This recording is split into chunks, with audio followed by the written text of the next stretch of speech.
പ്രകൃതിക്ക് മേൽ നമ്മൾ കൊടുക്കുന്ന ഓരോ യാതനകളും ഓരോ അടിയും നമുക്ക് ന്യൂട്ടന്റെ ചലന നിയമം പോലെ തന്നെ നമ്മളിലേക്ക് തന്നെ വന്നു ചേരുന്നതായിട്ട് നമ്മൾ കണ്ടിട്ടുണ്ട് ഇല്ലേ? അല്ലെ, ഇത് എന്തായി കാണിച്ചു വെച്ചിരിക്കുന്നതെന്നൊക്കെ നമുക്ക് തോന്നുമെങ്കിൽ പോലും നകന്നുപോയ എന്നിൽ നിന്നും പറന്നകന്നൊരു പൈങ്കിളി മലർത്തേൻ കിളി അല്ലേ? അപ്പൊ നമ്മളെന്നുള്ളത് പെരുമാതറയ്ക്കടുത്തുള്ള ഒരു ഉൾപ്രദേശത്തിലാണേ. ചർച്ച ചെയ്യാൻ പോകുന്ന അധ്യായം 10ാം ക്ലാസ്സുകാരുടെ അടിസ്ഥാന പാഠാവലിയിലെ 1ാമത്തെ യൂണിറ്റിലെ അവസാന പാഠഭാഗം ഒരു പക്ഷിക്കുഞ്ഞിന്റെ മരണമാണ്. അപ്പോൾ വയലാ വാസുദേവൻ പിള്ള എഴുതിയ ഒരു പക്ഷിക്കുഞ്ഞിന്റെ മരണം തനത് നാടകമാണ്. തനത് നാടകം എന്തെന്ന് ചോദിച്ചു കഴിഞ്ഞാൽ അന്തർദേശീയ തലത്തിൽ ചർച്ച ചെയ്യപ്പെടുന്ന പൊതുവായിട്ടുള്ള വിഷയങ്ങൾ നാടകങ്ങളിൽ പ്രമേയമായി വരാറുണ്ട്. അതിലൊക്കെ ഉപരി നമ്മൾ നമ്മുടേതായ നാടിന്റെ തനത് പാരമ്പര്യത്തെ പ്രതിഫലിപ്പിക്കുന്ന തരത്തിലുള്ള നാടകങ്ങൾക്ക് രൂപാന്തരണം കൊടുക്കണം എന്നുള്ള ഒരാശയം മുൻനിർത്തിയാണ് മലയാളത്തിൽ തനത് നാടകവേദിക്ക് രൂപം കൊടുക്കുന്നത്. ജി ശങ്കരപ്പിള്ളയും കാവാലം നാരായണപ്പണിക്കരും CN ശ്രീകണ്ഠൻ നായരും വയലാ വാസുദേവൻ പിള്ളയും അടങ്ങുന്ന ഒരു നിര തന്നെ തനത് നാടകവേദിയുടെ പിന്നിൽ പ്രവർത്തിച്ചവരായുണ്ട്. അതിൽ വയലാ വാസുദേവൻ പിള്ളയുടെ മികച്ചൊരു നാടകരചനയാണ് ഒരു പക്ഷിക്കുഞ്ഞിന്റെ മരണം എന്നതിൽ നമുക്കാർക്കും സംശയം വേണ്ട. ഒരുപാട് വിഷയങ്ങൾ ചർച്ച ചെയ്യുന്ന ഒരു നാടകമാണിത്. പരിസ്ഥിതി പ്രശ്നങ്ങളുണ്ട്, ചൂഷണത്തിനുണ്ട്, അധികാരത്തിന്റെ, ആർത്തിയുടെ, നമ്മുടെ പ്രകൃതിയും മനുഷ്യനും തമ്മിലുള്ള സംഘർഷങ്ങളൊക്കെയും ഈ നാടകത്തിൽ പ്രമേയമായി വരുന്നുണ്ട്. ഇതിന്റെ അർത്ഥതലങ്ങളിലേക്ക് അല്ലെങ്കിൽ ആശയതലങ്ങളിലേക്ക് കടന്നതിന്റെ എഴുത്തുകാരന്റെ ഉള്ളിലെ ആ ഒരു ഉദ്ദേശം മനസ്സിലാക്കുമ്പോഴാണ് ഈ നാടകത്തിന്റെ ആ ഒരു സൗന്ദര്യം നമ്മൾ മനസ്സിലാക്കുന്നത്. ആദ്യ കാഴ്ചയിൽ നമുക്ക് വളരെ വായിച്ച് മനസ്സിലാക്കാൻ വളരെ ബുദ്ധിമുട്ടുള്ള ഒരു നാടകം പോലെ ഇത് എന്തായി കാണിച്ചു വെച്ചിരിക്കുന്നതെന്നൊക്കെ നമുക്ക് തോന്നുമെങ്കിൽ പോലും അതിന്റെ അർത്ഥം നമ്മൾ അറിഞ്ഞു കഴിയുമ്പോൾ മക്കളെ നിങ്ങളുടെ ആ മനസ്സിലുള്ള സങ്കല്പം മുഴുവൻ ഈ പാഠഭാഗത്തിൻ്റെത് മാറിക്കിട്ടുമെന്നുള്ളതാണ്. ഇത് കേവലം ഒറ്റ വായനയിൽ മനസ്സിലാക്കി എടുക്കേണ്ട ഒരു നാടകമല്ല. അപ്പൊ ഓരോ വായനയിലും ഓരോരോ അർത്ഥങ്ങൾ തെളിഞ്ഞു വരുന്ന നാടകമാണ്. ഒരു ഉപരിപ്ലവമായ മുകളിൽ നിന്നുകൊണ്ടുള്ള ഒരു വായനയിൽ നമുക്ക് ഒതുക്കി നിർത്താനാകാത്തൊരു പാഠഭാഗമാണ്. ആഴങ്ങളിലേക്ക് ഇറങ്ങി നമ്മൾ ആശയങ്ങൾ മനസ്സിലാക്കുമ്പോൾ എന്തെന്നില്ലാത്തൊരു സന്തോഷമാണ് നമുക്ക് ഈ നാടകം നമ്മുടെ മുമ്പിലേക്ക് വെച്ച് നീട്ടുന്നത്. ഈ നാടകത്തിന്റെ മനോഹാരിതയും അത് തന്നെയാണ്. എന്തിന്റെയൊക്കെ പ്രതീകമാണെന്ന് മനസ്സിലാക്കി കഴിയുമ്പോൾ, എഴുത്തിന്റെ ആശയം മനസ്സിലാക്കി കഴിയുമ്പോൾ നമുക്ക് കിട്ടുന്ന ഒരു ആനന്ദമുണ്ട്. ആനന്ദം നിങ്ങൾക്കും കിട്ടിക്കാണുമെന്ന് ഞാൻ വിശ്വസിക്കുകയാണ്. അപ്പോൾ നാടകത്തിൽ വളരെയധികം കഥാപാത്രങ്ങളൊന്നുമില്ല. ഒരു ഏകാംഗ നാടകമാണ്, ഒരൊറ്റ രംഗമാണുള്ളത് ഇല്ലേ? ഒരൊറ്റ രംഗസജ്ജീകരണത്തിലുള്ള ഏകാംഗ നാടകമാണ് ഈ പക്ഷിക്കുഞ്ഞിന്റെ മരണം എന്ന് പറയുന്നത്. അനവധി കഥാപാത്രങ്ങളുമില്ല. ആകെയുള്ളത് എന്താണ്? ഒരു പക്ഷിശാസ്ത്രക്കാരനും 11 കിളികളും പാടത്തിനുടമയാണ് പ്രധാന കഥാപാത്രങ്ങളായി നാടകത്തിലേക്ക് വരുന്നത്. ഏറ്റവും ആദ്യമായി തന്നെ നാടകത്തിന്റെ ആശയം ആദ്യമൊന്ന് സൂചിപ്പിച്ചുകൊണ്ട് പാഠഭാഗത്തിലേക്ക് കടക്കുന്നതായിരിക്കും ഇതിന് ചേർന്ന രീതി എന്ന് എനിക്ക് തോന്നുന്നു. ഞാൻ പറഞ്ഞുവല്ലോ, പക്ഷിശാസ്ത്രക്കാരൻ എന്ന് പറയുന്നത് പ്രകൃതി തന്നെയാണ്. പ്രകൃതിയുടെ പ്രതീകമായിട്ടാണ് ഇവിടെ പക്ഷിശാസ്ത്രക്കാരൻ പ്രത്യക്ഷപ്പെടുന്നത്. 11 കിളികൾ ഈ ഭൂമിയിലെ തന്നെ സകല ചരാചരങ്ങളുമാണ് ഇല്ലേ? പ്രകൃതിയുടെ നന്മ കാക്ഷിക്കുന്ന 11ഓളം കിളികൾ അതിൽ കഥാപാത്രങ്ങളായിട്ട് വരുന്നുണ്ട്. അത് പ്രകൃതിയുടെ മക്കൾ തന്നെയാണ്, പ്രകൃതിയെ സ്നേഹിക്കുന്നവർ തന്നെയാണ്, പ്രകൃതിയുടെ ജീവജാലങ്ങൾ തന്നെയാണ് ആ 11 കിളികൾ എന്ന് മനസ്സിലാക്കുക. പ്രകൃതി തന്നെയാണ് പക്ഷി ശാസ്ത്രക്കാരൻ എന്ന് മനസ്സിലാക്കുക. നാടകത്തിന്റെ ആദ്യം തന്നെ പക്ഷിശാസ്ത്രക്കാരനിൽ നിന്ന് ചിറകരിഞ്ഞ് സ്വയം സ്വാതന്ത്ര്യം തേടിപ്പോയ ഒരു കിളിയെപ്പറ്റി സൂചിപ്പിക്കുന്നുണ്ട്. ആ കിളി മനുഷ്യനാണെന്ന് മനസ്സിലാക്കുന്നിടത്താണ് ഏറ്റവും അവസാനം, നാടകത്തിന്റെ ഏറ്റവും അവസാനമാണ് നമ്മളത് മനസ്സിലാക്കുന്നത്. ആ കിളി ആരായിരുന്നു? അത് പ്രകൃതിയിൽ നിന്ന് സ്വയമേ തൻ്റെ ജീവിതം നോക്കിപ്പോയ മറ്റ് സകല ബന്ധങ്ങളും, പ്രകൃതിയുമായുള്ള ബന്ധങ്ങളൊക്കെയും വേറെറുത്തെറിഞ്ഞ് സ്വന്തം ജീവിതം നോക്കിപ്പോയ മനുഷ്യനാണ് അതിലെ പക്ഷിയെന്നും പാടത്തിനുടമയെന്നും മനസ്സിലാക്കുമ്പോഴാണ് ഈ നാടകത്തിന്റെ ആ ഒരു സൗന്ദര്യം നമുക്ക് അത്രത്തോളം മനസ്സിലാക്കാൻ പറ്റുന്നത്. നാടകം ആരംഭിക്കുമ്പോൾ നിങ്ങൾ കാണുന്നത് ഒരു അരയാൽ ചുവടായിരിക്കും. അതിന്റെ പിന്നിലായി ഒരു നിബിഡവനം, പണ്ട് നിബിഡവനമായിരുന്ന വനത്തെ വെട്ടി നശിപ്പിച്ചതിന്റെ അടയാളങ്ങൾ നിങ്ങൾക്ക് കാണാനായേക്കും. അതിന്റെ തൊട്ട് മുമ്പിൽ തന്നെ കുറച്ച് വെളുത്ത പൂക്കൾ, പ്രതീക്ഷയുടെ നാമ്പുകളെന്നോണം അത് വിടർന്നു നിൽക്കുന്നതും നിങ്ങളുടെ ശ്രദ്ധയിലേക്ക് വരും. അവിടെയാണ് നമ്മുടെ ഏകാംഗ നാടകത്തിന്റെ രംഗപശ്ചാത്തലം ഒരുങ്ങിയിരിക്കുന്നത്. അവിടേക്കാണ് നമ്മുടെ പക്ഷിശാസ്ത്രക്കാരൻ വരുന്നത്. അന്ധനാണ് ഇല്ലേ? അന്ധനാണെങ്കിലും ദീർഘമായ കാഴ്ച, ഭാവി കാണാൻ കഴിയുന്നത്രയും അനുഭവങ്ങൾ കൊണ്ട് സമ്പന്നമാണ് ആ ജീവിതം അല്ലെ? തേനരുവിയുടെ ഉത്ഭവസ്ഥാനവും കണ്ട് പട്ടിണിക്കാരനോടൊപ്പം അത്താഴവുമുണ്ട് നാടോടികളോടൊപ്പം സഞ്ചരിച്ച ജീവിതത്തിന്റെ ദീർഘവീക്ഷണമുള്ള, അന്ധതയിലും പ്രകാശം കത്തുന്ന ജ്ഞാനമുള്ള മഹാജ്ഞാനിയാണ് ആരുടെ? ഈ 11 കിളികളുടെയും ഉടയോനായിട്ടുള്ളവൻ അല്ലെ? 11 കിളികളുടെയും ഉടയോനായിട്ടുള്ളവൻ ഇരിക്കെ പോലും, 11 കിളികൾ കൂടെ ഉണ്ടെങ്കിൽ പോലും ആ 12ാമത്തെ കിളി, ഏറ്റവും പ്രിയപ്പെട്ട, തന്നിൽ നിന്ന് കൂടുവിട്ടു പോയ കിളി, ഇനിയും കൂടണയാത്ത, തന്നിൽ നിന്ന് ചിറകരിഞ്ഞു പോയ ആ കിളിയെ ഓർത്താണ് ആര് വ്യാകുലപ്പെടുന്നത്? പക്ഷിശാസ്ത്രക്കാരൻ വ്യാകുലപ്പെടുന്നത്. ആകാശത്തിലെ പറവകൾ വിതയ്ക്കാറുമില്ല, കൊയ്യാറുമില്ലെന്നാണ് പറയുന്നത്. അതുകൊണ്ട് തന്നെ അവർക്ക് എന്തില്ല? ആഹാരം കിട്ടാത്ത അവസ്ഥ വരികയാണ്. കാരണം എന്താണ്? മനുഷ്യർ അവന്റെ അധികാര വലയം ഭൂമിയിൽ സർവ്വയിടത്തും വ്യാപിപ്പിച്ചു എന്നാണ് പറയുന്നത് ഇല്ലേ? ഇന്നലെയും ഒരു പാടത്തിന് മുകളിലൂടെ പറക്കുമ്പോൾ ഒരു വെടിയുണ്ടയിൽ നിന്ന് തലനാരിഴയ്ക്ക് രക്ഷപ്പെട്ടു പോകുന്ന പക്ഷിയുടെ അനുഭവം നമ്മൾ അവിടെ കേൾക്കുന്നുണ്ടാവും. അപ്പോൾ മനുഷ്യന്റെ പ്രകൃതിക്ക് മേലുള്ള കടന്നുകയറ്റത്തെയാണ് വരും ഭാഗങ്ങളിൽ സൂചിപ്പിക്കുന്നത്. സുപ്രീം പവർ അല്ലേ, ഒമ്നി പൊട്ടന്റ് എന്നൊക്കെ പറയും പോലെ ഭൂമിയുടെ മേലുള്ള സർവാധിപത്യവും മനുഷ്യന്റെ പേരിലാണെന്ന് മനുഷ്യൻ സ്വയം അങ്ങ് ധരിച്ചു വെക്കുകയാണ്. എന്നിട്ട് ബാക്കിയുള്ള പ്രകൃതിയുടെ ജീവജാലങ്ങൾക്ക് അവകാശപ്പെട്ട സ്രോതസ്സുകൾ കൂടി മനുഷ്യൻ കൈയവകാശപ്പെടുത്തി വെക്കുകയാണ്. ഒരു കിളിക്ക് പോലും പറന്ന് കൊത്തിത്തിന്നാൻ നുണയ്ക്കാൻ പാകത്തിന് പോലും വിട്ടുകൊടുക്കാത്തത്രയും സ്വാർത്ഥത മനുഷ്യന്റെ ഉള്ളിലേക്ക് കടന്നു വരികയാണ്. ആ സമയത്താണ് പാടത്ത് അങ്ങ് ദൂരെ കുന്നിൻ ചെരുവിൽ കാണുന്ന പുതിയ നെൽക്കതിരുകൾ കൊത്തിക്കൊണ്ടുവരാൻ വേണ്ടിയിട്ട് കിളികളോട് പക്ഷിശാസ്ത്രക്കാരൻ ആഹ്വാനം ചെയ്യുന്നത്. കെണിയൊരുക്കി കാത്തിരിക്കുന്നവരുടെ ഇടയിലേക്ക് പോകുമ്പോൾ നമ്മുടെ ആ മൃദുലമായ പള്ളയിൽ അമ്പ് കയറരുത്, സൂക്ഷിക്കണമെന്നുള്ള ആ ഒരു നിർദ്ദേശവും കൊടുത്ത് അവർ നെന്മണി കൊത്തുവാൻ വേണ്ടിയിട്ട് പക്ഷിശാസ്ത്രക്കാരൻ പറഞ്ഞു വിടുകയാണ് അല്ലേ. അപ്പൊ അവിടെ തെറ്റായ നയങ്ങളോടുള്ള എതിർക്കണം, നമുക്ക് വേണ്ടത് നമ്മൾ നേടിയെടുക്കണം എന്നതുള്ളൊരു ആഹ്വാനം കൂടിയായിട്ട് നമുക്ക് ആ ഒരു കാഴ്ചപ്പാടിനെ മനസ്സിലാക്കണം. കിളികൾ നെന്മണികൾക്ക് പുറകെ പോയ സമയം നോക്കി ധ്യാനത്തിലിരുന്ന പക്ഷിശാസ്ത്രക്കാരൻ അടുത്തേക്ക് പാടത്തിനുടമ കടന്നു വരികയാണ്. മനുഷ്യൻ പ്രകൃതിക്ക് മേൽ തന്നെ തന്റെ കടന്നുകയറ്റം അനിയന്ത്രിതമായി പ്രകൃതിയെ തന്നെ അവൻ നശിപ്പിക്കുന്നു, അവൻ കൊന്നുകളയുന്നു എന്നുള്ള രീതിയിൽ തന്നെ ചിറകിനടിയിൽ വെച്ച് കാത്ത ആ പ്രകൃതിക്ക് തന്നെ, ആ പ്രകൃതിയുടെ തന്നെ ചിറകരിയുന്നവനായി മനുഷ്യൻ മാറുന്നതിന്റെ കാഴ്ചയില്ലേ. അതാണ് പക്ഷിശാസ്ത്രക്കാരന് നേരെ അമ്പെയ്യുന്ന രംഗത്ത് നമ്മൾ കാണുന്നത്. നമ്മൾ പ്രകൃതിയാണ്, നമ്മൾ വേറൊന്നുമല്ല. പ്രകൃതിയിൽ നിന്ന് അടർന്നു പോയി മനുഷ്യനൊരു ജീവിതമില്ല. അപ്പൊ പ്രകൃതിക്ക് മേൽ നമ്മൾ കൊടുക്കുന്ന ഓരോ യാതനകളും ഓരോ അടിയും നമുക്ക് ന്യൂട്ടന്റെ ചലന നിയമം പോലെ തന്നെ നമ്മളിലേക്ക് തന്നെ വന്നു ചേരുന്നതായിട്ട് നമ്മൾ കണ്ടിട്ടുണ്ട് ഇല്ലേ. ഓരോ പ്രളയങ്ങളും പ്രകൃതിയും ഇന്ന് രാവിലെ തുടങ്ങിയ മഴയാണ്. ഇത്രയും നേരമായിട്ടും രാവിലെ ക്ലാസ് എടുക്കണമെന്ന് വിചാരിച്ച് ഇരുന്നതാണ് ഞായറാഴ്ചയായിട്ട്. ഇന്ന് ഈ വൈകുന്നേരമായിട്ടും മഴ തോരുന്നില്ല. മഴ തോരാത്തൊരവസ്ഥയും വെള്ളപ്പൊക്കവും സുനാമിയും ഒക്കെ ആയിട്ട് ചൂടും എക്കാലത്തെയും ഇല്ലാത്ത മരുഭൂമിയിലേക്കുള്ള ചൂട് പോലെയും ഒക്കെ നമ്മുടെ പ്രകൃതി മാറുന്നതിന്റെ കാഴ്ചകൾ നമ്മൾ കൊടുത്തതിന്റെ പ്രതിഫലനങ്ങൾ തന്നെയാണ്. നമ്മൾ പ്രകൃതിക്ക് കൊടുക്കുന്നതിന്റെ പ്രതിഫലനങ്ങൾ തന്നെയാണ് നമ്മളും അനുഭവിച്ചു കൊണ്ടിരിക്കുന്നത്. അങ്ങനെ ചിറകരിഞ്ഞു പോയ ആ കിളി തന്നെ വന്ന് എന്ത് ചെയ്യാണ്, പക്ഷിശാസ്ത്രക്കാരനെ അമ്പെയ്ത് വീഴ്ത്തുകയാണ്. നമ്മൾ പ്രകൃതിയിൽ നിന്ന് വേർപെട്ടു പോയ നമ്മൾ തന്നെ എന്ത് ചെയ്യുന്നു, പ്രകൃതിയെ നശിപ്പിക്കുക കൂടി ചെയ്യുകയാണ്. അപ്പോൾ പ്രകൃതി പ്രതികരിക്കുകയാണ്. ആ പ്രതികരണം കണ്ട് മനുഷ്യൻ ഞെട്ടുകയാണ്. അഭയം തേടി വീണ്ടും അവരുടെ പഴയ കൂട്ടത്തിലേക്ക് എത്തുകയാണ്. അവിടെ നിന്ന് കരഞ്ഞു വിലപിക്കുകയാണ്, തന്റെ തെറ്റുകൾ മനസ്സിലാക്കുകയാണ്. വീണ്ടും അവരിലേക്ക് തന്നെ ചേരുന്നിടത്താണ് നാടകം എന്ത് ചെയ്യുന്നത്, അവസാനിക്കുന്നത്. ഈ നാടകത്തിന്റെ ഏറ്റവും മൗലികമായ ആശയം മനസ്സിലാക്കി കഴിഞ്ഞാൽ ഇതിലുള്ള ഓരോ സന്ദർഭങ്ങളും നിങ്ങൾക്ക് വളരെ വ്യക്തമായിട്ട് മനസ്സിലാക്കാം. ഒന്നുകൂടി പറയാം. പ്രകൃതിയാകുന്ന പക്ഷിശാസ്ത്രക്കാരൻ പരിപാലിക്കുന്ന കിളികൾ, അതായത് പ്രകൃതിയിലെ ജീവജാലങ്ങൾ. ആ ജീവജാലങ്ങളിൽ നിന്ന് ചിറകരിഞ്ഞു പോയ ഒരു കിളി, അതാണ് മനുഷ്യൻ അല്ലെ. മനുഷ്യൻ അവന്റെ സുഖലോലുപതകൾ തേടി പ്രകൃതിയെ പോലും മറന്നുകൊണ്ട് എന്ത് ചെയ്യുന്നു, പ്രകൃതിയിൽ നിന്ന് അകന്നു പോകുന്നു, അവൻ്റെതായ ജീവിതം തീർക്കുന്നു. അവൻ അധികാരമോഹിയായി മാറുന്നു. അധികാരം കയ്യിലെത്തുമ്പോൾ പ്രകൃതിക്ക് മേലെ തന്നെ അവന്റെ അധികാരം പ്രയോഗിക്കുന്നു, പ്രകൃതിയെ അവൻ മുറിവേൽപ്പിക്കുന്നു അല്ലെ. അതിനുശേഷം എന്തുണ്ടാകുന്നു, പ്രകൃതി പ്രതിപ്രവർത്തനങ്ങൾ കാണിക്കുന്നു, അതിന്റെ പ്രകൃതിയിൽ മാറ്റങ്ങൾ ഉണ്ടാകുന്നു, അത് തനിക്ക് തന്നെ ആപത്തായി വന്ന് ഭവിക്കുന്നു, മനുഷ്യൻ ഭയക്കുന്നു, പ്രകൃതിയിലേക്ക് തന്നെ അഭയം തേടിപ്പോകുന്നു എന്ന ആശയമാണ് നാടകം മുന്നോട്ട് വെക്കുന്നത്. മനുഷ്യൻ സാമൂഹ്യ ജീവിയാണ്. ഈ കാണുന്നത് അത്രയും നമുക്കും കൂടി വേണ്ടുള്ളതാണ്, നമ്മുടേത് മാത്രമല്ല. ബഷീർ പറയുന്നത് പോലെ സർവ്വചരാചരങ്ങളും ഭൂമിയുടെ അവകാശികളാണ്, മനുഷ്യൻ മാത്രമല്ല. ആ സത്യം മനസ്സിലാക്കിക്കൊണ്ട് ജീവിക്കുക മാത്രമേ നമുക്ക് നിവർത്തിയുള്ളൂ ഇല്ലേ. ഈ പറഞ്ഞതുപോലെയൊക്കെ ഈ കണ്ട രീതിയിലൊക്കെ നമ്മൾ പ്രകൃതിയെ, നമ്മുടെ തലമുറക്കാരും മുൻ തലമുറക്കാരും നമ്മൾ ഇന്ന് ഉൾപ്പെടുന്നവരും ഒക്കെ പ്രകൃതിയെ അതിരുകവിഞ്ഞ് ആക്ഷേപിച്ചത് കൊണ്ടാണ് പ്രകൃതി അത്തരത്തിൽ തിരിച്ചു പ്രവർത്തിക്കുന്നത്. അത് ആ ഒരു സത്യം മനസ്സിലാക്കാതെ വീണ്ടും നമ്മൾ പ്രകൃതിയെ മുറിവേൽപ്പിച്ചു കൊണ്ടിരുന്നാൽ പ്രകൃതിയും പ്രതികരിച്ചു പോകുമെന്നുള്ളതാണ്. ആ പ്രതികരണം മനുഷ്യർക്ക് താങ്ങാൻ പറ്റുമോ എന്നുള്ളത് മാത്രമാണ് ഇനി കണ്ടറിയേണ്ടിയിരിക്കുന്നത്. നമുക്ക് പാഠഭാഗത്തിലേക്ക് വരാം. വഴിവക്കിലെ അരയാൽ ചോടാണ് സ്ഥലം. പുറകിൽ നിബിഡമായിരുന്ന വനം വെട്ടിത്തെളിച്ചതിന്റെ അവശിഷ്ടങ്ങൾ കാണാം. വിശാലമായി വളർന്നു പന്തലിച്ചു നിൽക്കുന്ന മരത്തിന്റെ താഴ്ന്ന കൊമ്പുകളിലും ചുവട്ടിലുമായി ഒട്ടനവധി വെളുത്ത പക്ഷിവേഷക്കാർ ശബ്ദമുണ്ടാക്കി രസിച്ചും പാടിയും കഴിയുന്നു. ചിലപ്പോൾ കുക്കുരുമുന്നു. പക്ഷിശാസ്ത്രക്കാരൻ പ്രവേശിക്കുന്നു. അന്ധൻ, തേജസാർന്ന മുഖം, തന്റെ ചിറകിനുള്ളിലെ പക്ഷികളൊന്നിനെ കാണാതെ പോയ ദുഃഖം പലപ്പോഴും പ്രകടിപ്പിച്ചു പോരുന്നു. നമ്മൾ പശ്ചാത്തലം വിശദീകരിക്കുകയാണ്. എവിടെയാണ് കഥ നടക്കുന്നത്? വഴിയരികിലെ ഒരു അരയാൽ ചൂട്ടിലാണ് കഥ നടക്കുന്നത്. അത് അരയാൽ ചൂട്ടിന്റെ പിന്നിലായി നമ്മൾ കാണുന്നത് പണ്ട് കാലത്ത് നിബിഡമായിരുന്ന, ഇടതൂർന്നിരുന്ന, ഒരുപാട് വൃക്ഷങ്ങളാൽ സമ്പന്നമായിരുന്ന ഒരു വനം നശിപ്പിച്ച രീതിയിലാണ് കാണുന്നത്.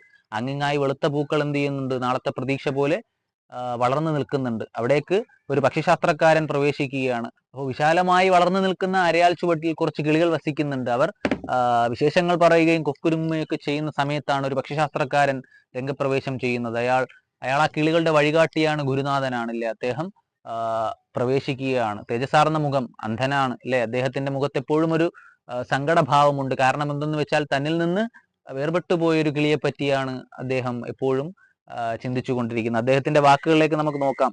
എന്താണ് അദ്ദേഹം പറയുന്നതെന്ന് നോക്കാം. കൂട്ടം തെറ്റി പറന്നുപോയ കിളി ഇനിയും കൂടണഞ്ഞില്ലല്ലോ. കിളിയുടെ മറുപടിയാണ്.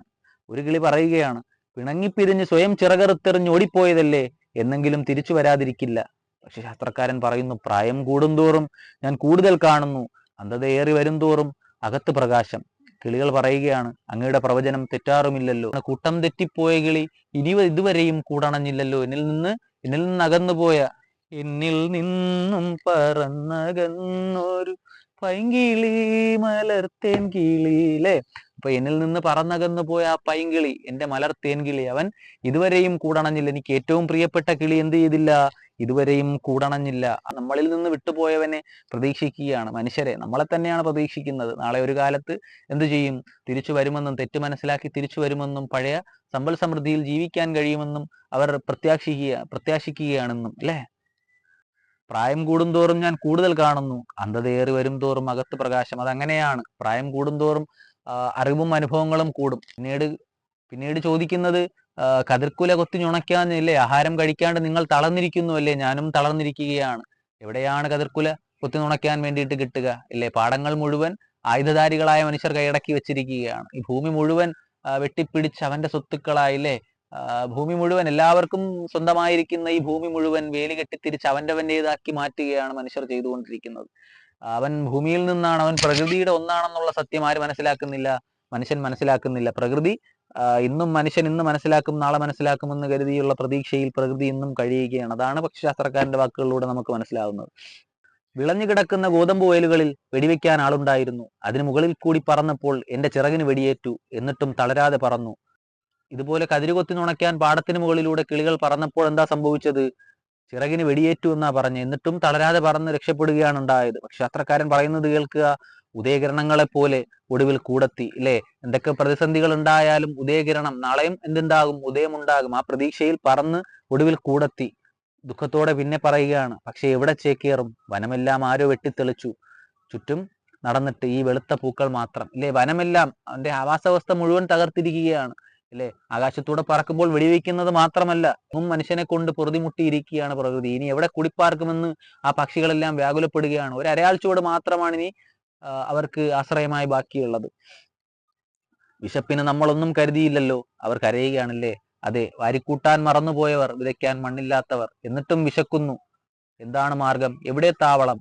കാർന്നു നിന്നുന്നവരുടെ വിശപ്പിൽ നിന്ന് മോചനം ഇല്ലേ. തങ്ങളെ നിസ്വരായ വർഗക്കാരെ ഇല്ലേ, ഏറ്റവും താഴേക്കിടെ കിടക്കുന്നവരെ, വിതയ്ക്കാൻ മറന്നുപോയവരെ, മറ്റുള്ളവരുടെ അടിമയായി കഴിയേണ്ടി വരുന്നവരെ, അത്തരത്തിലുള്ളവർക്ക് വീണ്ടും വീണ്ടും വിശക്കുകയാണ്. അവരെ ചൂഷണം ചെയ്തുകൊണ്ടിരിക്കുകയാണ്. അവരെ വീണ്ടും വീണ്ടും വേദനിപ്പിക്കുകയാണ്. അവരെവിടെ ചേക്കേറും എന്നുള്ളതാണ്.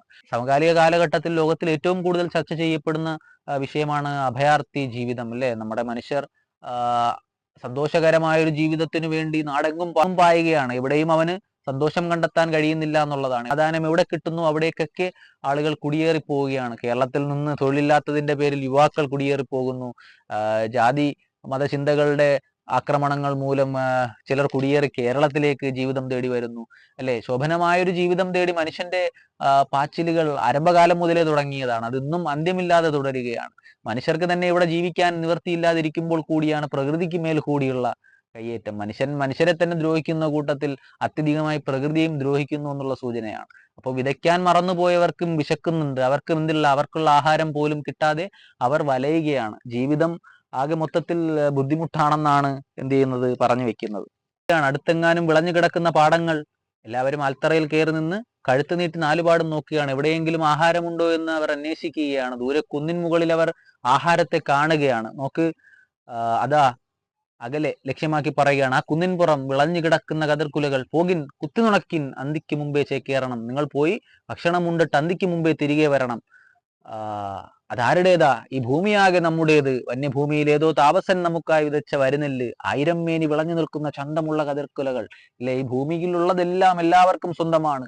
അത് ഇന്നവർക്ക് അവകാശപ്പെട്ടതെന്ന് പറയാൻ ആർക്കും അധികാരമില്ലല്ലേ. ആ കുന്നിൻ പുറത്ത് കാണുന്ന നെൽക്കതിരുകൾ ആർക്കുള്ളതെന്ന് ചോദിച്ചാൽ അത് നമുക്കുള്ളതാണ്. ഭൂമി നമുക്കുള്ളതാണ്. ഭൂമി എല്ലാവർക്കും ഉള്ളതാണ് എന്നുള്ള ബോധ്യമാണ് ഇവിടെ എഴുത്തുകാരൻ നമ്മുടെ മേൽ നമുക്ക് പറഞ്ഞു തരുന്നത്. നമ്മൾ ഈ അനുഭവിക്കുന്ന സുഖങ്ങളെല്ലാം നമ്മൾ കൊണ്ടുവന്നതല്ല അല്ലേ? ഈ കാണുന്നതൊക്കെയും ഓരോരുത്തരായി കരുതി വെച്ച് നമ്മൾ അനുഭവിച്ചു പോരുന്നതാണ്. ഓരോ തവണ വരുമ്പോഴും നമ്മളുടേതാണെന്ന് പറഞ്ഞ് കെട്ടിപ്പിടിച്ച് വെച്ച് കഴിഞ്ഞാൽ നമ്മൾ വരും തലമുറയ്ക്ക് അത് പകർന്നു കൊടുക്കാനുള്ളവരാണ്. നമ്മൾ കടപ്പെട്ടിരിക്കുന്നത് മുൻ തലമുറക്കാരോടാണ്. നമ്മൾ അടുത്തുള്ളവർക്ക് വെച്ച് നീട്ടേണ്ടത് നമ്മൾ തന്നെയാണ്. ആ നമ്മൾ തന്നെ ഇത്തരത്തിലുള്ള ചൂഷണങ്ങൾക്ക് വിധേയമാകുന്നത് തെറ്റാണ് എന്നാണ് മനസ്സിലാക്കേണ്ടത്.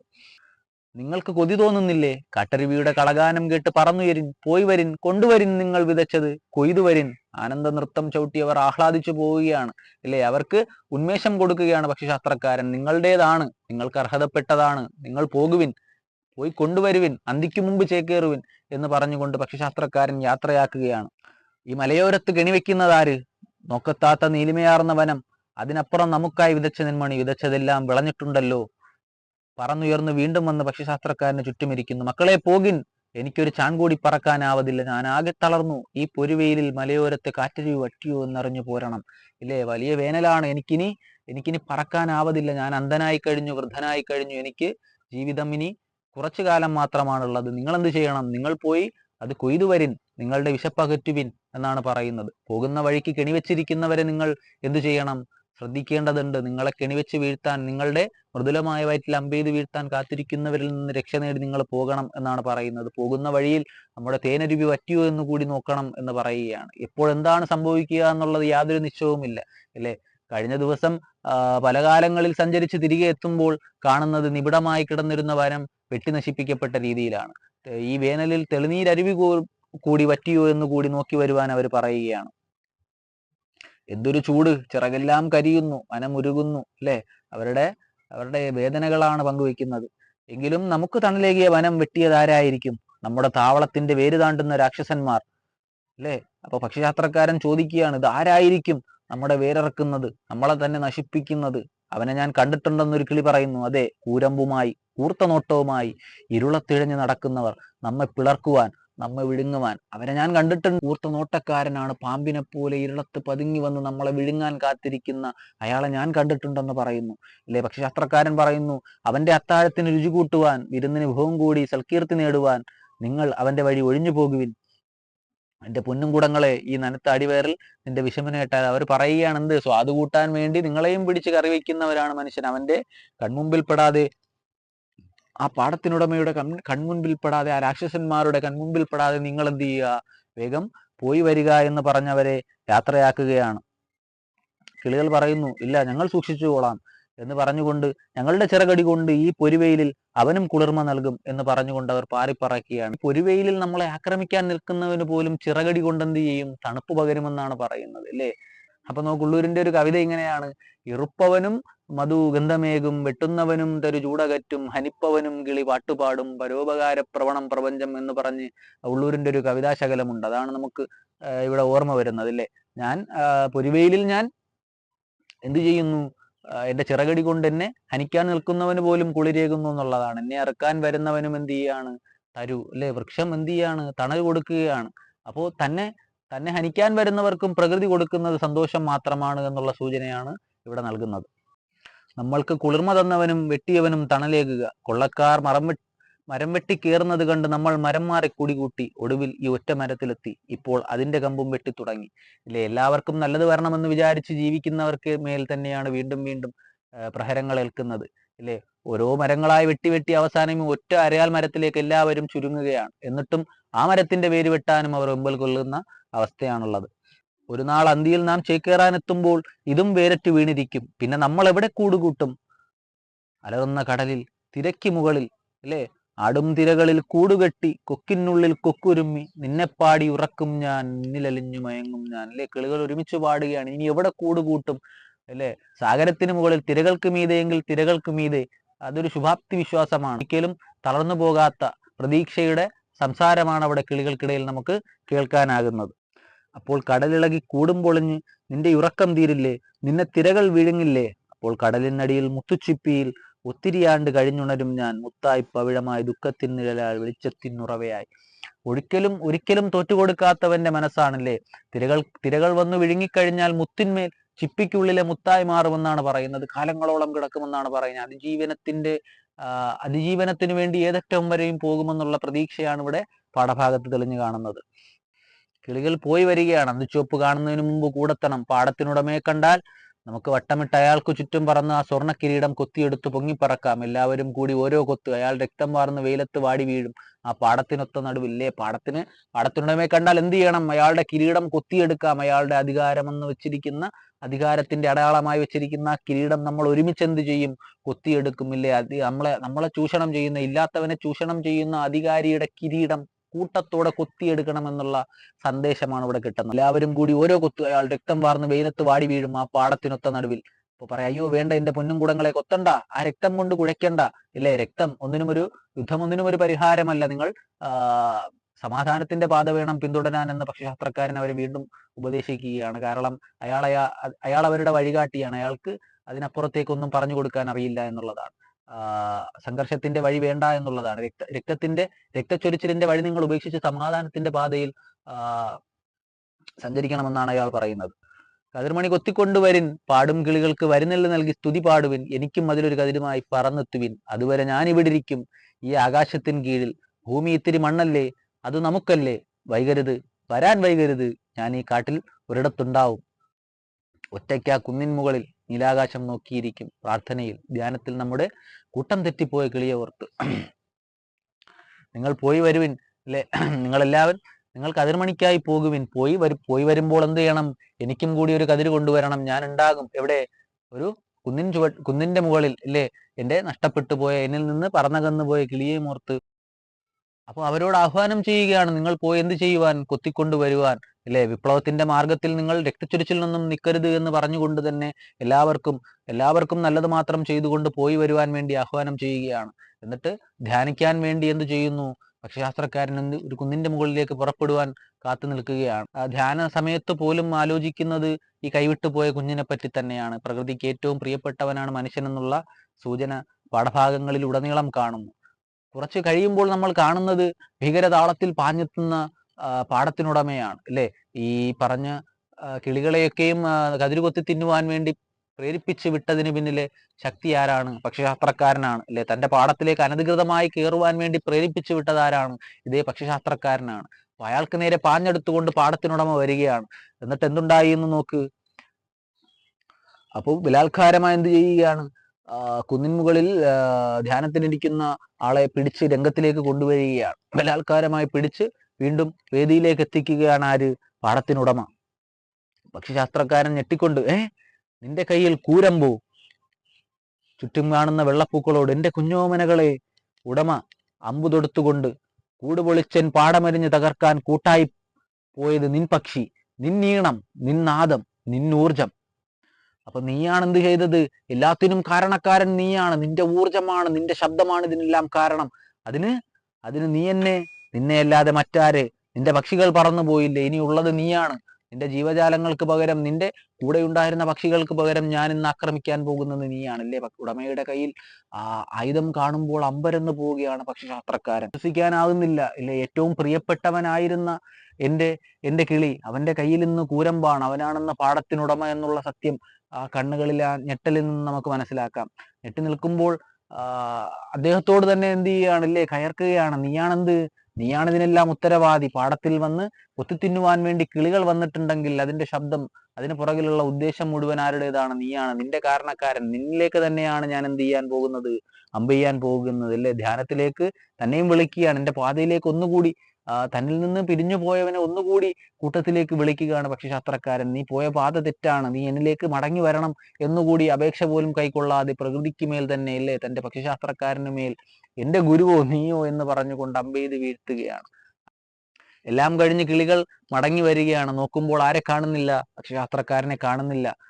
നമ്മൾ വരാൻ വൈകിയത് കൊണ്ട് നമ്മെ അന്വേഷിച്ചിറങ്ങിയതാണോ എന്ന് അവരെന്ത് ചെയ്യുന്നു? ആശങ്കപ്പെടുന്നു. മറ്റൊരു കിളി പറയുന്നു, നമ്മൾ കതിർക്കുല കൊത്തി നുണയാൻ പോയപ്പോൾ അമ്പെയ്ത് ഒരു പാടത്തിനുടമ അവിടെ നിന്ന് ശ്രദ്ധയിൽപ്പെട്ടിട്ടുണ്ട്. അവനെങ്ങാനും ഇങ്ങോട്ട് വന്നിട്ടുണ്ടാകുമോ എന്ന ആകുലതയും മറ്റൊരു കിളി പ്രകടിപ്പിക്കുന്നുണ്ട്. ഉടമയായത് എപ്പോഴെന്നറിയില്ലേ? അറിയാം. അവൻ കൂട്ടം തെറ്റിയപ്പോൾ, തിളങ്ങുന്ന നാണയം കണ്ടപ്പോൾ, സ്വർണ്ണച്ചിറക് സ്വയം അറുത്തെറിഞ്ഞവൻ. മനുഷ്യൻ എന്തിനു വേണ്ടി പോയി എന്നുള്ളതാണ് അല്ലെ. പ്രകൃതി നിന്നവൻ എന്തിനു വേർപെട്ടു എന്നുള്ളതാണ്. സ്വർണ്ണച്ചിറക് അവൻ എന്തിനു സ്വയം അരിഞ്ഞെടുത്തു എന്നുള്ളതാണ്. അവൻ തേടിപ്പോയത് എന്തിനെയാണ്? അവൻ തിളങ്ങുന്ന നാണയത്തെ തേടിയാണ് പോയത്. ധനം തേടിയാണ്, സമ്പത്ത് തേടിയാണ് മനുഷ്യൻ പ്രകൃതിയിൽ നിന്ന് അകന്നതെന്ന് എന്നുള്ള സൂചനയാണ് ഇവിടെ കിട്ടുന്നത്. അവൻ അവന്റെ സുഖലോലുപതയ്ക്ക് പ്രാധാന്യം കൽപ്പിച്ചുകൊണ്ട് പ്രകൃതിയിൽ നിന്ന് ഇറങ്ങിപ്പോയി എന്നുള്ള സൂചന ഇവിടെ എഴുത്തുകാരൻ പങ്കുവയ്ക്കുന്നു. സുഖലോലുപതയുടെ പുതിയ ലോകങ്ങൾ കണ്ട് അതിലേക്ക് ഇറങ്ങിപ്പോയവൻ അവൻ പ്രതികാരദാഹിയായി അലയുകയായിരുന്നു. തക്കം പാർത്തിരുന്നു കൂരമ്പുമായി. കഥകളി മോഹനം ചർച്ച ചെയ്തപ്പോൾ ഭീഷ്മരുടെ ശരശയ്യയെ പറ്റി പറഞ്ഞതാണല്ലേ. സ്വച്ഛന്ത മൃത്യുവിൽ മഹാഭാരത യുദ്ധം തീർന്നു കാണുവാൻ വേണ്ടി ശരശയ്യയിൽ കിടക്കുന്ന ഭീഷ്മരുടെ രംഗം നമ്മൾ കണ്ടതാണ്.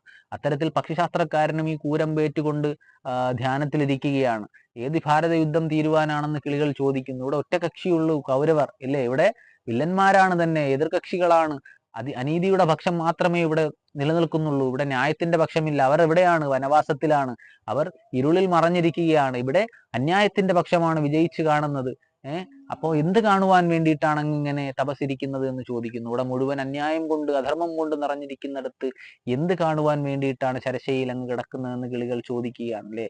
മനുഷ്യന്റെ ചെയ്തികൾ അത്രത്തോളമാണ്. മനുഷ്യൻ എന്നുള്ള ഒറ്റക്കക്ഷി മാത്രമാണ് ഈ പ്രകൃതിയെ നിയന്ത്രിക്കുന്നത് എന്നുള്ള രീതിയിലാണ് കാര്യങ്ങൾ പോകുന്നത്. മറ്റെല്ലാ ജീവജാലങ്ങളും മനുഷ്യന് വേണ്ടി സൃഷ്ടിക്കപ്പെട്ടിട്ടുള്ളത് എന്നുള്ള രീതിയിൽ മനുഷ്യൻ മറ്റെല്ലാവരെയും ചൂഷണം ചെയ്തുകൊണ്ട് കൊണ്ടിരിക്കുകയാണ്. അതിന്റെ പ്രത്യാഘാതങ്ങളും മനുഷ്യൻ തന്നെ അനുഭവിച്ചു കൊണ്ടിരിക്കുകയാണ്. പരിണാമ പ്രക്രിയയിൽ നമ്മൾ മനസ്സിലാക്കിയെടുത്തോളം പരിണാമ പ്രക്രിയയിൽ ഏറ്റവും ദുർബലമായ ഒരു ജീവിയാണ് ആര്? മനുഷ്യൻ. മനുഷ്യൻ അവന്റെ ബുദ്ധി കൊണ്ട് മാത്രമാണ് ഇന്നും പിടിച്ചു നിൽക്കുന്നത്. പക്ഷിശാസ്ത്രക്കാരനെ ശരശയിലേക്ക് പറഞ്ഞു വിട്ട പാടത്തിനുടമയെ ആക്രമിക്കാൻ വേണ്ടിയിട്ട് കിളികൾ തയ്യാറാകുന്നതാണ് അടുത്ത രംഗം. അപ്പോൾ അവരെ തടഞ്ഞുകൊണ്ട് പക്ഷിശാസ്ത്രക്കാരൻ പറയുന്നു, വേണ്ട, അവൻ നിങ്ങളിൽ ഒരുവൻ, സ്വയം ചിറകരിഞ്ഞെറിഞ്ഞവൻ, പാടത്തിനുടമയായവൻ. പാടത്തിനുടമ നമ്മുടെ കൂട്ടുകാരനോ? അതെ, നിങ്ങളുടെ ചിറകരിയാൻ തക്കം പാർത്തു കഴിയുന്നവൻ അവൻ. അവൻ അങ്ങേ ഈ കൂരമ്പുകൾ ഇത് മുറിച്ചു. അപ്പോൾ പാടത്തിനുടമ കൂടറുത്തു പോയ കിളിയാണെന്നറിയുമ്പോൾ പക്ഷികൾ ഞെട്ടുകയാണ്. നമ്മുടെ കൂടെ ഉണ്ടായിരുന്നവനായിരുന്നു നമ്മുടെ ശത്രു എന്നറിയുന്നൊരു രംഗമുണ്ടല്ലോ. പാടത്തിനുടമയായിരുന്നവൻ ചിറകരിത്തു പോയവനാണ്, മനുഷ്യനാണ്, പ്രകൃതിയിൽ നിന്ന് അടർന്നു പോയവനാണ്, നമുക്ക് നേരെ തന്നെ തിരിഞ്ഞിരിക്കുന്നതെന്നറിയുന്ന ആ രംഗം വളരെ മനോഹരമായിട്ടാണ് നാടകത്തിൽ അവതരിപ്പിച്ചിട്ടുള്ളത്. പക്ഷിശാസ്ത്രക്കാരനെ ശരശയിലേക്ക് പറഞ്ഞുവിട്ട പാടത്തിനുടമയെ കുത്തിത്തിന്നുവാൻ വേണ്ടി വെമ്പൽ കൊള്ളുന്ന കിളികളെ പക്ഷിശാസ്ത്രക്കാരൻ അടക്കി നിർത്തുകയാണ്. അവൻ നിങ്ങളിൽ ഒരുവനാണെന്ന് പറയുന്നു. അത് കേട്ട് കിളികൾ ഞെട്ടുകയാണ്. ഈ പാടത്തിനുടമ ചിറകരിഞ്ഞു പോയ ആ കിളി തന്നെയാണോ എന്നവർ അന്താളിക്കുകയാണ്. മനുഷ്യൻ നമ്മളിൽ നിന്ന് വേർപെട്ടു പോയവനാണോ അല്ലേ? ആ മനുഷ്യനാണ്, നമ്മളിൽ നിന്ന് വേർപെട്ടു പോയ മനുഷ്യനാണോ നമ്മളെ ഇങ്ങനെ ആക്രമിക്കുന്നത് എന്നവർ അന്താളിക്കുകയാണ്. കൂരമ്പേറ്റ് ശരശയ്യയിൽ കിടത്തിയ മനുഷ്യനോട് പോലും പക്ഷിശാസ്ത്രക്കാരൻ പൊറുക്കുകയാണ്. പ്രകൃതി മനുഷ്യനോട് പൊറുക്കുകയാണെന്ന് സാരം. ശേഷം ശരശയ്യ ഒരുക്കി അതിലേക്ക് തന്നെ വിശ്രമത്തിലേക്ക് പോവുകയാണ് പക്ഷിശാസ്ത്രക്കാരൻ അല്ലെ.